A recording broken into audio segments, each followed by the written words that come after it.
Two students are critically ill in hospital after apparently taking a synthetic cannabis substitute known as Spice. In an email to students, it warns 5 students are in hospital, 2 of them critically ill, following a suspected overdose of a drug called Spice. It's extremely important, if you've taken the drug, to call 999 immediately and call for an ambulance. Well, let's get more then on this story. Joining us now live from central London is the addiction therapist Sarah Graham. Sarah, first of all, what is Spice? Can I just say, I think it's really important that we don't overreact to this story.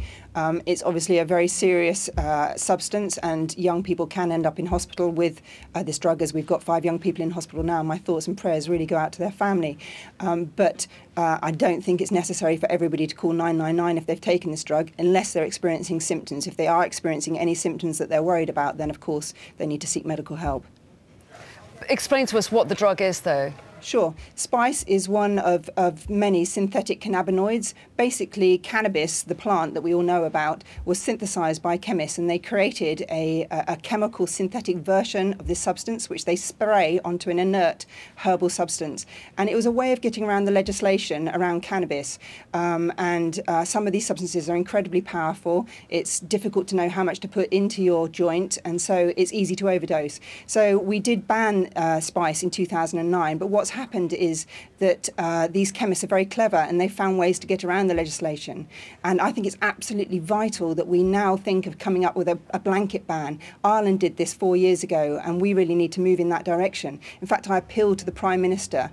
You've just got into power. If there's one thing that parents in this country really need, and schools and psychiatric hospitals, it's a blanket ban on legal highs. Well, how effective could a blanket ban be? Isn't it fair to say that some of the legal highs that are being taken are legal in certain contexts? They're intended for different purposes, but people are using them wrongly. So how effective would it be to ban them?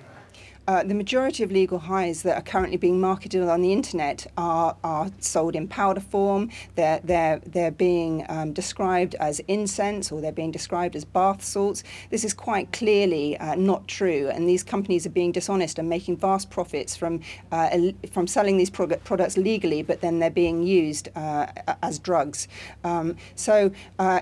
Other substances, like, of course, we have a problem at the moment with balloons, with NOS balloons, and this is using nitrous oxide gas, and of course that is a substance which is used in the catering trade, and it's used in other ways. But I think that we can move towards the improper use of that substance, and we can certainly stop it being marketed and sold for its psychoactivity to young people. And things like festivals, I don't know if anybody went to a festival, but Notting Hill Carnival, for example, last year was absolutely awash with NOS balloons, and it's really important that we take action on this. Well, yes, and the government has taken some steps, have they not, to try to ban harmful substances more quickly. They've got temporary restrictions put on certain substances when they come to light while they await a more permanent ban. Steps have been taken, haven't they? Steps have been taken, and some of these substances have been banned, but we have a massive industry of chemists out there who are developing new substances all the time and tweaking the chemical structure so they can get around the legislation. So we need to stop trying to play this cat and mouse game going after individual substances and look at the issue of psychoactivity. If a drug is psychoactive, if it mimics the behaviour of substances which are currently illegal, like cannabis or cocaine or heroin or hallucinogenics, then we need to come up with a clear legal definition of psychoactivity and blanket ban them. Ireland have done this. We can do it. Yes, it's going to take some really good lawyers to come up with the wording, and yes, it's not going to be perfect, but it's going to be a lot better than what we've currently got, where you can go online now and find hundreds of retailers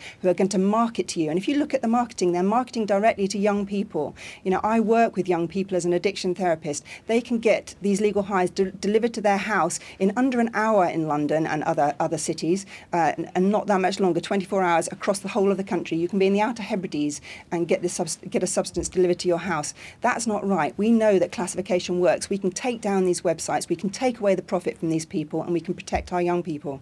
OK, well, Sarah Graham, thanks very much indeed for your views here this afternoon.